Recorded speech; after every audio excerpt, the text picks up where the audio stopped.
সম্মানিত ভিউয়ার্স, আসসালামু আলাইকুম। কেমন আছেন? আশা করি ভালো আছেন। আবারও নতুন আরেকটি চাকরি বিজ্ঞাপন নিয়ে আপনাদের মাঝে হাজির হয়েছি। তো বিজ্ঞাপনটি শুরু করার আগে ছোট্ট একটি রিকোয়েস্ট, আমার এই চ্যানেলে যদি আপনারা নতুন হয়ে থাকেন তাহলে অবশ্যই চ্যানেলটি সাবস্ক্রাইব করে পাশে থাকা বেল বাটনটি ওপেন করে দেবেন এরকম নিত্য নতুন ভিডিও পাওয়ার জন্য। অলরেডি এখানে অনেকগুলো ভিডিও দেওয়া আছে, এখনও সময়সীমা পার হয়ে যায়নি। আপনারা চাইলে ভিডিওগুলো দেখে চাকরির আবেদন করতে পারেন। তো বন্ধুরা, বেশি কথা বলো না, মূল ভিডিও চলে যাওয়া যাক।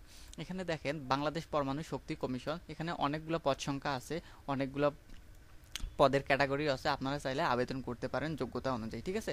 তো বাংলাদেশ পরমাণু শক্তি কমিশনের অধীনে দেশের 8টি মেডিকেল কলেজ হাসপাতালে ক্যাম্পাসে institute of nucleus medicine and Alfred সায়েন্সের ইনকমার্স স্থাপন শীর্ষ প্রকল্পের আওতায় রাজস্ব খাতে সৃজিত বর্ণিত নিম্ন বর্ণিত পদসমূহে সম্পূর্ণ অস্থায়ী ভিত্তিতে নিয়োগের লক্ষ্যে প্রকৃত বাংলাদেশের নাগরিক হতে অনলাইনের মাধ্যমে এই ঠিকানায় অথবা এই ঠিকানা আসলে আপনারা ওয়েবসাইটের মাধ্যমে দরখাস্ত আহ্বান করা যাচ্ছে। অনলাইন ব্যতীত কোনো আবেদন গ্রহণ করা হবে না, ঠিক আছে। আপনারা যারা আবেদন করতে চান তারা অবশ্যই অনলাইনের মাধ্যমে আবেদন করতে হবে, কিন্তু আবেদন ছাড়া কোনো প্রার্থীকে ওরা গ্রহণ করবে না, ঠিক আছে। তো অবশ্যই যারা আবেদন করতে চান অবশ্যই এই অনলাইনের মাধ্যমে এই ওয়েবসাইটে আবেদন করতে হবে। আমি ডিসক্রিপশন বক্সে অথবা কমেন্ট বক্সে এই লিঙ্কটি দিয়ে দেবো, আপনারা চাইলে ওখান থেকে সার্কুলার লিঙ্কটি এবং আবেদন লিঙ্কটি নিতে পারেন, ঠিক আছে।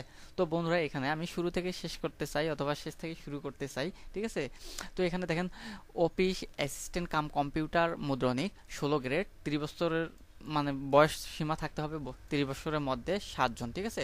এখানে 7 জন নিবে। কোনো স্বীকৃত বোর্ড হতে ন্যূনতম দ্বিতীয় বিভাগ বা সমানের জিপিতে উচ্চ মাধ্যমিক সার্টিফিকেট, ঠিক আছে। আপনার এইচএসসি অবশ্যই লাগবে, ঠিক আছে, এবং কম্পিউটারে টাইপিংয়ের দক্ষতা থাকতে হবে, তাহলে কিন্তু আপনারা আবেদন করতে পারবেন, ঠিক আছে। টেকনিশিয়ান 2 জন, টেকনিশিয়ান 2 30 বছরের মধ্যে বয়স হতে হবে, নিবে 5 জন, ঠিক আছে। এইচএসসি বিজ্ঞান অথবা সরকার অনুমোদিত কোনো প্রতিষ্ঠানে ন্যূনতম 6 মাসের ট্রেড কোর্স সার্টিফিকেট থাকতে হবে, ঠিক আছে। আপনারা এইচএসসি এবং 6 মাস কোর্স অবশ্যই থাকতে হবে বিজ্ঞান বিষয়ে, ঠিক আছে, তাহলে আপনারা আবেদন করতে পারবেন। তারপর সায়েন্টিফিক অ্যাসিস্ট্যান্ট 2, বয়স সীমা হচ্ছে 30 বছর এবং 5টি পদ সংখ্যা, ঠিক আছে। তো এইচএসসি বিজ্ঞান ঠিক অনুরূপ একই।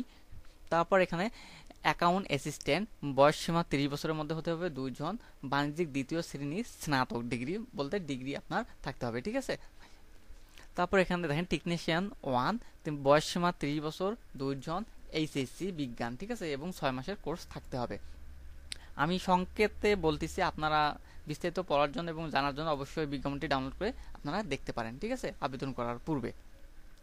তারপর দেখেন জুনিয়র অ্যাপয়েন্টমেন্ট অফিসার, ঠিক আছে, বয়স সীমা 30 বছর এবং একজন নেবে বিএসটিতে প্রথম শ্রেণী সহ এসএসসি এবং এইচএসসিতে যে কোনো একটি প্রথম বিভাগে সংশ্লিষ্ট ক্ষেত্রে 4 বছরের বাস্তব অভিজ্ঞতা। আপনারা এর আগে যেন আপনার কোথাও চাকরি করছেন সেটা অবশ্যই থাকতে হবে, ঠিক আছে। সাব অ্যাসিস্ট্যান্ট ইঞ্জিনিয়ার, বয়স সীমা 30 বছর এবং 60টি সিভিল ইঞ্জিনিয়ারিং এবং 3টি ইলেকট্রিক্যাল, ঠিক আছে।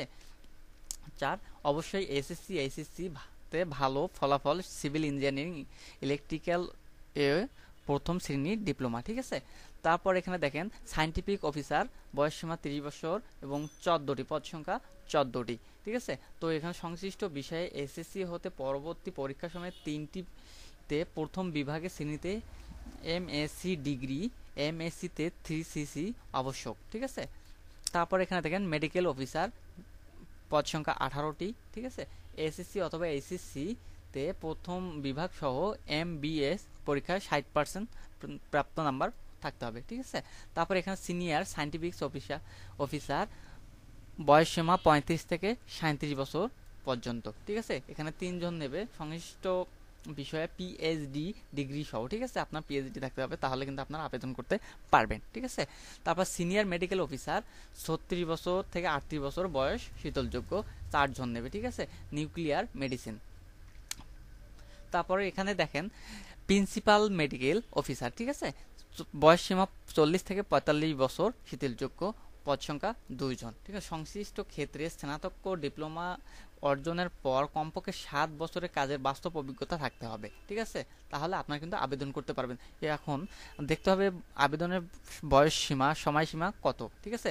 আপনার অবশ্যই আবেদনের সময়সীমাটা আমি দেখাইতেছি এখানে দেখেন। আবেদন পূরণের ও আবেদন ফি জমাদান শুরুর তারিখ 20/2/2023 অলরেডি কিন্তু শুরু হয়ে গেছে এবং অনলাইন আবেদনপত্র জমা দেওয়ার শেষ তারিখ 20/3, ঠিক আছে, 20শে মার্চ বিকাল 5 ঘটিকা পর্যন্ত, ঠিক আছে। আবেদন করার পর আপনার 72 ঘন্টার মধ্যে অবশ্যই কিন্তু টেলিটক সিমের মাধ্যমে আপনাকে ফি জমা দিতে হবে, ঠিক আছে। এখানে বিস্তারিত আমি আলোচনা করতেছি না ফি কত, কারণ এখানে অনেকগুলো হবে এবং যদি আমি বিস্তারিত আলোচনা করতে যাই অনেক বড় ভিডিওটা হয়ে যেতে পারে, ঠিক আছে। তো আপনারা চাইলে আপনারা দেখে নিতে পারেন, ঠিক আছে। তারপরে এখানে এসএমএস দেওয়ার পদ্ধতি দেওয়া আছে, তো অবশ্যই আমি আপনাদের সঙ্গে শেয়ার করলাম আর সার্কুলারটা সম্পর্কে, ঠিক আছে, আপনার জন্য পরিস্থিতি লাভ করেন সেজন্য, ঠিক আছে। আর বিস্তারিত নেওয়ার জন্য অবশ্যই কমেন্ট বক্স থেকে আপনারা ডাউনলোড করে নিতে পারেন, সোজাভাবে আমি দিয়ে রাখবো, ঠিক আছে। তো বন্ধুরা এই ছিল আজকের ভিডিও। যদি ভিডিওটি ভালো লেগে থাকে তাহলে অবশ্যই আমার চ্যানেলটিতে সাবস্ক্রাইব করে পাশে থাকা বেল বাটনটি ওপেন করে দেবেন এরকম নিত্য নতুন ভিডিও পাওয়ার জন্য। আজকের মতো বিদায় নিতেছি, আবার পরবর্তী কোনো ভিডিও নিয়ে আপনাদের মাঝে হাজির হবো। আল্লাহ হাফেজ।